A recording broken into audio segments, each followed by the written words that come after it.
promise that I ain't going nowhere. I ain't blowing no smoke. I mean, I've been sober, but you should've known it.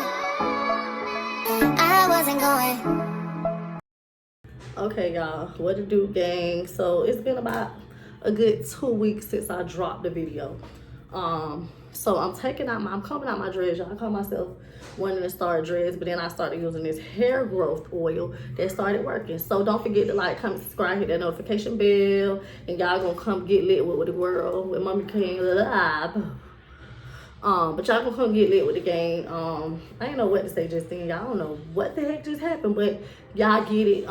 Again, don't forget to follow me on all social medias: TikTok at Mommy Car, Instagram at Mommy Car, YouTube at Mommy Car World. If you're new, welcome to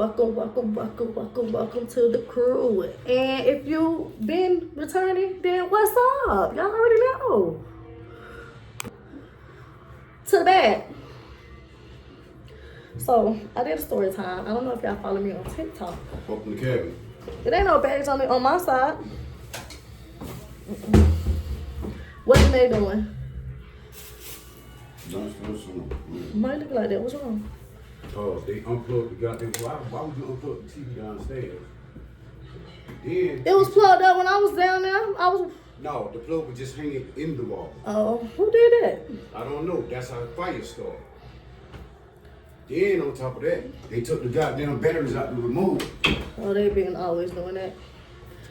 Okay, gang. So I told y'all I was gonna give y'all story time while I take out my hair, because it's been a good little minute since I have made a video. I did a birthday weekend on Sunday Fun Day. So on TikTok, as I was saying, y'all, if y'all follow me on TikTok, I had did a story time. And in this story time, I was telling them how I got kicked out of Section 8 with 7 children and a husband. And y'all know that title, boom. And I was supposed to bring it to YouTube first, but I didn't. I didn't because I wanted to see how I was gonna do on TikTok, and it did pretty well. So let's bring it on over here to YouTube. I'm trying to give you everyone for all in all platforms. So in this story time, again, like I told y'all, how I got kicked out of Section 8 with 7 children and a husband. That was the title of it. So this gonna be part 1 through 10. I'm not gonna break this one up into segments, because I may break it up into 2 segments, because I think that this might get a little long and it might go over 15 minutes. And I don't want y'all sitting there wondering what happened. So when I do see it get to 10 minutes, y'all will see me say part 2 of how I got kicked out of Section 8 with 7 children and a husband. Part 2 and part 1. So this is definitely going to be part 1. So as y'all know, I had been, well, if you don't know, Section 8 has a waiting list. And I have been on this waiting list since 2009. I signed up. I didn't automatically sign up when I had kids because I didn't feel the need for the system. And I just wasn't on that back then, y'all. So I don't really know. But my mama somehow taught me and convinced me into, signing up for Section 8. So I signed up for it in 2009. I keep checking my number like every 6 months, every year. And it came to some months, well, at some point in time, I didn't check my numbers. I didn't even care where I was at, because fast forward 2009, I had another baby in 2012. That was my 3rd child at this time. So a part of me, like, I don't really care about, if I get it or not. At this point, I've been working. I've been paying my bills on my own.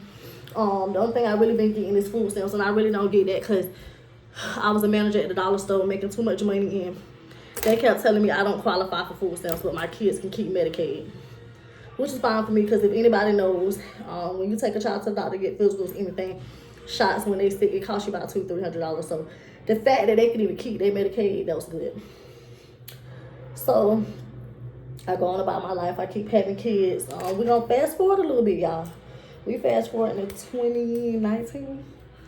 From 2012 to 2019, I'm fast forwarding it a little bit, because I don't want y'all to be like, what is going on?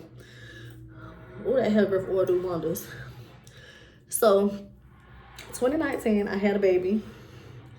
My daughter has Downs, and she has like 6 to 8 different diagnoses up under her Downs. She stayed in the NICU for about 63 days to be exact. While she was in the NICU, the social worker would come to the room every day, check on us, see if we need anything, see if I needed a gas card, see if we needed food, vouchers for food, like gift cards and stuff like that while we was in the hospital. I signed up for her disability in 2019, like July of 2019. She gets out of the NICU, COVID hit. COVID is just starting to like take off and jobs are closing. I was working for CVS, work from home, so when I wasn't working, I'll be at the hospital. But then CVS decided to do a major layoff. This is now, we in 2020 at this point. CVS decided to do a layoff. So at this point, I just started working good. I had been on the job for about six months, I want to say, y'all. I had been on the job for about 6 months. I decided that I was going to check, see where I was at on the line for Section 8. Because at this time, I'm paying rent. I'm paying $9.50 for rent, which my job at the time, that was not bad. Rent has went up tremendously. So my light bill was due, I believe. The lights was lapping because, you know, I was trying to keep up with rent, keep up with the car note, keep up with my insurance, keep up with everyday essentials the household of 7 kids need. Yes, my husband is working. His job is slowed down because he's in the moving industry and nobody moving with COVID. So I go to this organization here. I'm not going to mention their names. Whew, my hand hurting already. So I go to this organization and I apply for emergency rental assistance, emergency utility assistance. Because at this point, it's a good 2 months after COVID had started. I lost my job, rent, bills are getting paid. My daughter's Social Security was not kicking in at the moment. I had to wait on that determination if they was going to approve her or deny her. And for those of you who wait on that process, you know it could be a while. So with this organization, they basically was letting me know the different resources, what was getting ready to open. Asked me, have I ever applied for, did I ever let the people with Section 8 know that, I had a baby with disability, because they have a side of it that's for disabled people, elderly. So anybody over 65, and if you're disabled or have kids in the household that's disabled. So I was like, no, I just told them that I had a baby. And the lady was like, you didn't tell them that you had a baby with a disability? And I was like, no. So she was like, give me a minute. I know a lady there. I'm going to call her and let her know to look up your application, see where you're at like where you're at in the line. That's Nala barking like that? What? That's Nala barking like that? No, the door. Oh, so she was like, I'm just going to call and see where your number at, and let them know that you need to be switched from the regular Section 8 to the disabled waiting list of the Section 8. So she'll give me a call back later that day. So after I left my appointment, I wasn't thinking nothing of it. I'm like, okay, she's just going to call somebody, see where I'm at on the list, and that's going to be it. Like, I ain't think no more of it. I got the help I need for my rent. I got my rent paid for 2 months. I got my lights paid. You know how they do, Lahi. So I really wasn't thinking no more of it. I was a little stressed out. A little stress-free. My husband always had closed down, so his money was enough to make sure we ran. Make sure we had enough to run the lights, the cars, and stuff like that, like, and not cover all of rent. So at this point, y'all, we are going through it real hard. I decided to start a business in the middle of COVID because it seemed like if you weren't working for yourself, you weren't really making no real money. So I want to say like a week go by after my appointment, the lady calls me. She calls me back, said that she been out sick herself, so she hadn't had a chance to get back to me and let me know that she talked to somebody about my application status. So I'm like, that's cool, that's fine. I really wasn't, I forgot all about the conversation, but I knew we had the conversation. So she was like, yeah, the lady said that they had a chance to switch you over, take a look at your application. They need the birth certificate for the baby. They need something from the hospital saying, what her diagnosis is, that she's disabled. They also need something from Social Security saying what her, what her stuff is. And I don't know if it was God, y'all. I don't know if it was it was just my time. God was just looking out for me at the time, because all in that same week, not only did that lady call me back and say they switched me over to Section 8, but I got a letter in the mail from Social Security saying they approved my baby for her disability. Why you so quiet? Why you so quiet? Took out food. They So- done ate all the fries. Ain't no fries. They done ate both big ass bags of the fries. Oh God, it was trying to be every damn thing. Okay, y'all, back to my story. I'm sorry, but all in the same week I got all of that. So, And I started with clothes. okay, We need to get some laundry too. that was enough for what, one load? 1.5. It's only like a little bit left in the bar. All right, I'm going a little while. I thought I finished taking loose my hair and doing this. Because it's gonna take that about 30 minutes to wash. Oh, yeah, and doing this story time. Okay, so I got all of that. Oh, when I tell y'all that hair growth is the truth.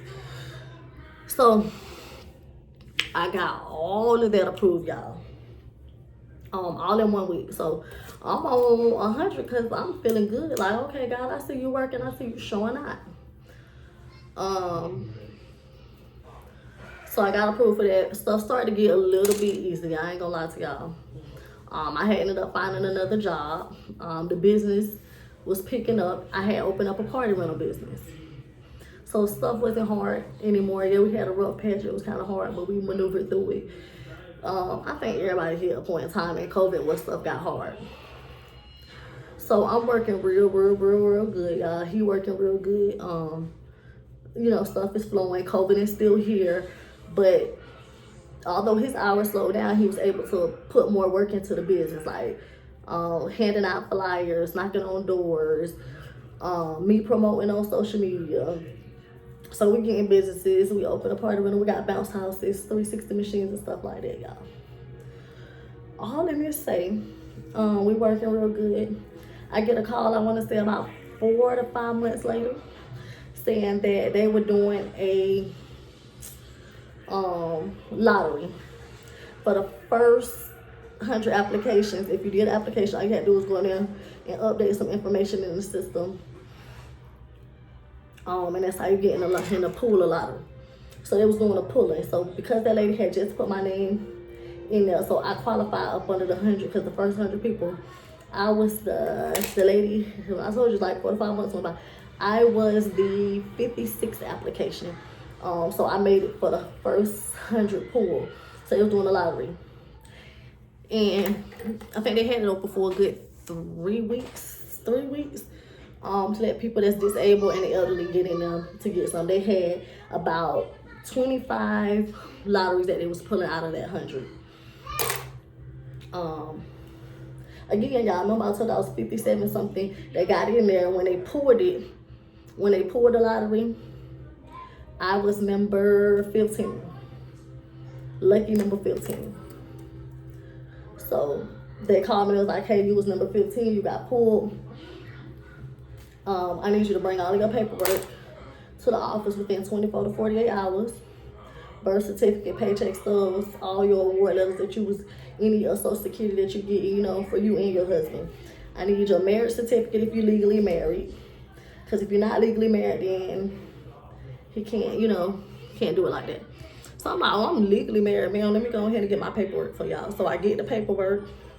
I get all my stuff turned in. They issue my voucher. They tell me I got so many amount of days to find a place to stay or I'm going to lose that emergency voucher. So I think I took about a good couple days off to search, hunt for a house, look for a house. I bumped into this landlord. Who she calling me? She said, Leo. Oh, I found this landlord on the paper. He had a 4-bedroom, 2-bath in Carver Shores. I gave y'all way more detail than I gave TikTok. I think I'm going to have to do a part 2. So, oh God. So, I bumped into this landlord, red flag number 1, y'all. So, he was so eager to get us in. I didn't have an application fee. Although I did have to pay $100 administration fee to him for just doing my application, securing the spot, basically saying the $100 application, the administration fee was saying that I'm gonna take the place. I like what I saw. I'm gonna take it, and he's gonna go through the inspection thing he's gonna go through an inspection with Section 8. So on the first inspection, he failed because all the sockets didn't have a what do you call it, socket cover on them. So I don't know what the toothpaste said. Y'all got your own toothpaste? Go ask Kayla Deja. So we failed it because one of the sockets in the garage didn't have a cover on it. Jam need the toothpaste. So he asked us if me and my husband don't mind going to get socket covers from Home Depot, and he'll give it back. He'll give us, the money back within however once we get it. So I was like, fine, we'll do it. I don't want to lose my voucher. I'm at my last little 30 days before I have to find a place because it's hard. I remember it's COVID. These people didn't get paid.